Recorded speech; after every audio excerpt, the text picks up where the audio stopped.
President and CEO of Stavis Seafoods, and we're discussing the recent Globe article on seafood and the quality of seafood. Let me, ask you a question. We talk to a lot of entrepreneurs here, and I'm not trying to say that this is the way everybody acts, but if a mom and pop opens up a little seafood shanty, and they're trying to make money to pay the rent and do the mortgage and send their kids to school, they might want to try to find the best quality fish at the cheapest price, and they're going to shop around to maybe a wholesaler who's going to maybe not follow these standards. This is what I would assume, and they're going to try to find someone who's going to do that. So as a consumer, how do we make sure that we're getting, that we get what we really want from our fish stores? And I understand the pressure that might be coming from the other side, from both a small wholesaler and potentially a small restaurant, and maybe you're going to tell me I'm wrong. So I don't know. I mean, what I do when I go to a restaurant is I will ask the server questions about it. I'll ask where the fish comes from. I'll ask how the fish is caught if I want. I'll ask some questions that will give me some sort of an idea of whether the server knows what he or she is talking about the fish that's being served. Again, I'm in the fish business, so it's no different than when I go to a steakhouse. I ask if the beef is grain-fed versus corn-fed, because for me that's a big difference. I want to know what I'm eating and where it's come from. Well, and I think that that's an interesting point, because a lot of consumers, they know fish. Fish is one word, but fish is hundreds of species, and even within the species, there are some nuances and things that really affect your dining experience.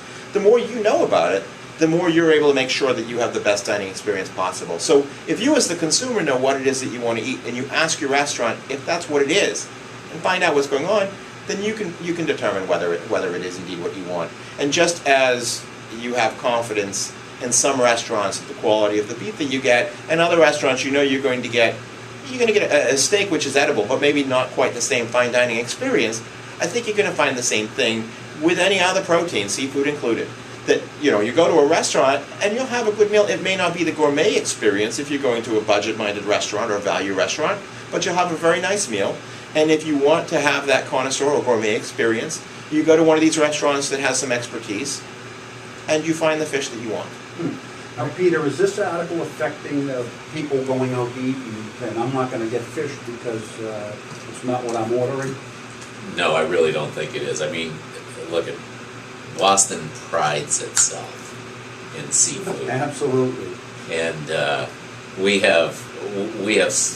I think we're known as a seafood capital, and I know it hasn't stopped me one bit from going out. And I think that people are. I think restaurateurs' eyes were kind of opened by this article as well.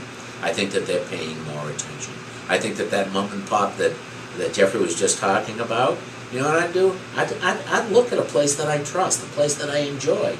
I'd kind of check the truck out that's going out the back door. I'd call that person up, and I'd call like Richard up and I'd say, Richard, give me a list of some of your clients. I actually do that. I asked Richard. You bet you. Richard's the person He'd be who taught glad me. to do it. He's the one who taught me about water-soaked scallops. I never even know they were water-soaking scallops. Again, and we're talking about what you want to do if you get that connoisseur experience, but if you're going into any restaurant, and I mean, I'll walk into just about any restaurant on any street and feel comfortable that whatever I eat is going to be safe, it's going to be wholesome, and it's going to be pretty good. So no matter what you're talking about here in terms of chasing down, that knowledge, if you're ordering a meal, if you're ordering fish in a restaurant, it's going to be safe, it's going to be wholesome, and you know what?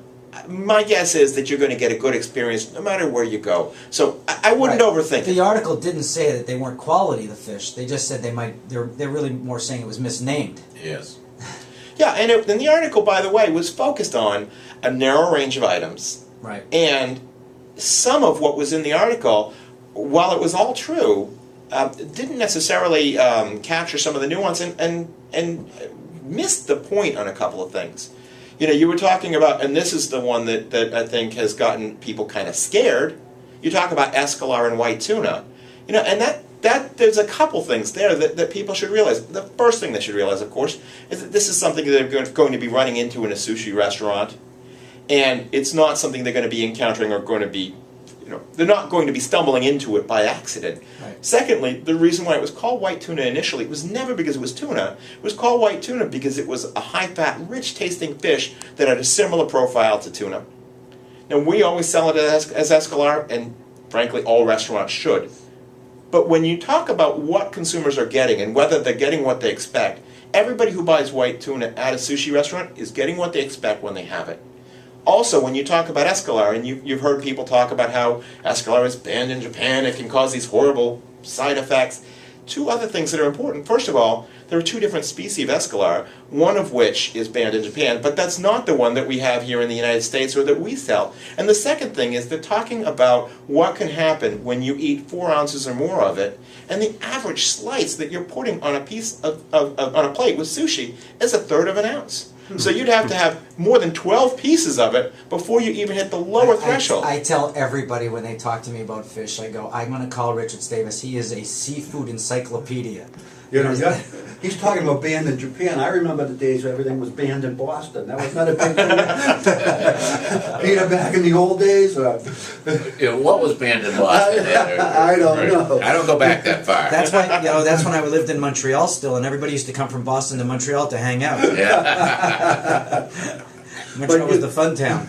But you know, Peter, all I read about fish, eating fish is good for you. It's good for the brain. It's good, it's good for your health. And I think that trend Lower cholesterol. It's continuing, I mean, fish oil, I take my fish oil tablets every morning, because I don't always eat fish as much as I should. Yeah, I've had omegas. I've had salmon for lunch every day this week, and maybe both of you can address it. You 3 look different healthy restaurants, today. and I like the fish oil that salmon has, but you can tell that those are not the same types of salmon. They don't know, in the restaurant they weren't so clear what they were. Yeah. One of the 3 did, because it was a high-end restaurant. 2 of the 3 didn't know, but they were clearly different types of salmon. I'll say one was a very moist one, which I think you once showed me, Richard, a few weeks ago. I mean, it seemed very similar. And one was a very dry salmon. So clearly, even when you're ordering something like salmon, there's a big difference that you can get across a range, correct? Well, there is, but you also need to keep in mind, again, the same thing, the difference between farm-raised and wild-caught product. When you buy chicken at a store or at a restaurant, it's all farmed, it's all been raised to have similar characteristics. Right. When you're at a restaurant or you're at a retailer and you're ordering farm-raised salmon, you know that you're going to get a predictable experience. You know it's going to be high fat. You know it's going to have a mild flavor. You know what it's going to look like. You know what it's going to taste like. And you can take that to the bank. It will always be like that. Now with the wild fish, you're going to hit highs that you will never hit with the farm fish, and you're going to hit lows that you will never hit with the farm fish. Because it's uncontrolled. Well, no, you know what? It's because you've got 5 different species of wild fish, because salmon goes through a life cycle that starts with it being plump, full fat, and healthy, and it ends with it at the end of the river, seconds away from death. And where you catch that in that life cycle is going to have a lot of impact on the experience We're all that you learning get. here.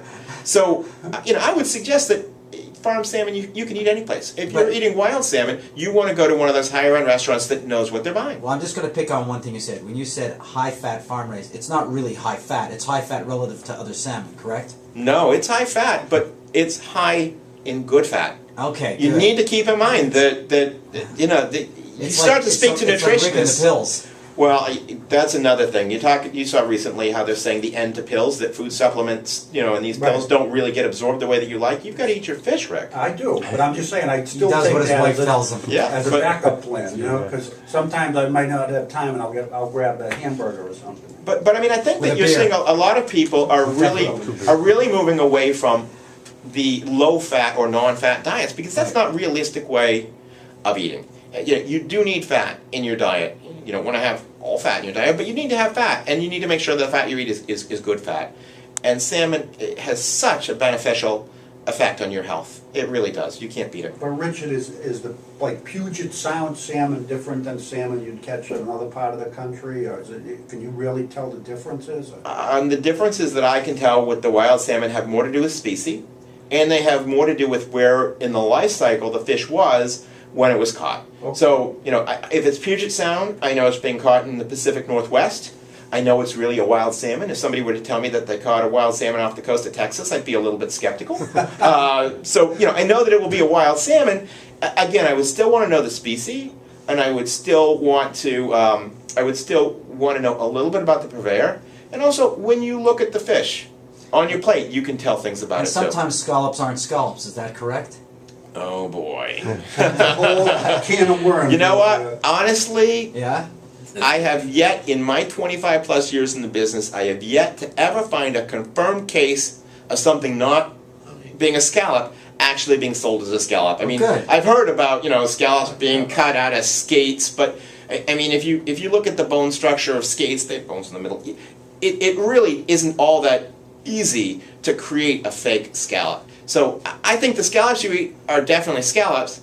What part of the world they're coming from, whether they're processed and water added, or whether they're a dry native scallop, there's a lot going on there. But I think it's a scallop. So Peter, what you're telling me is, don't worry, go out and buy your fish at the restaurant. This article was a kind of a wake-up call for some of the restaurateurs to clean up their act a little bit, but for by and large, we're in New England, this is Boston Oh, seafood. absolutely. I mean, these are professional restaurants out there. They're doing the right thing. They're buying from good sources. They genuinely care about your dining experience. I think that this segment that we've just talked about really raises a whole other issue. Do you realize a couple years ago, here we are listening to Richard talk about the fats and the different types of the farm bred versus the wild salmon and different species and how it's good for you. That touches upon this whole thing on the health trend. A few years ago, Jeffrey, we wouldn't have even been speaking about this. Now, 3 out of 4 people in a survey done just last year by the National Restaurant Association say that health really matters. That's why I think seafood's here to stay and it's going to get bigger. Everybody grows into eating fish, I think. You start off with meat. Everybody says to me, when I was a kid, I ate meat every day in my generation. But everybody grows into fish. It's just such a healthy protein for you. And I'm going to make a recommendation. I have an idea for you. I'm going to start a new business. I think the two of you should go out to eat together all over New England and videotape it and either start some kind of cable show or put it on both your websites and pick different restaurants and go eat seafood together and discuss the seafood. Well, a very interesting thing is I was sitting here listening to Richard talk about this. I was thinking to myself, and geez, he'd be a fun guy to go to a seafood place with, and just to get his observations. Better than my wife, I'm telling you. I've eaten with him a couple hundred times. Because I love learning about these sorts of things. He's amazing to go eat seafood with. Knowledge is power, and it's kind of like knowledge and art. The more knowledge you have, the more you appreciate it. I encourage you to go out to eat with Richard. And I've done it many times, and I think you're going to find it to be exciting. And I'm telling you, if you brought a video camera, I'm telling you, consumers would like it. He is. Not only will you eat great, but he is an encyclopedia of what's in front of you. I can see that, and I think that I'm going to take you up on that. I think we should have 1,700 segments. We'll go after each species and have a talk.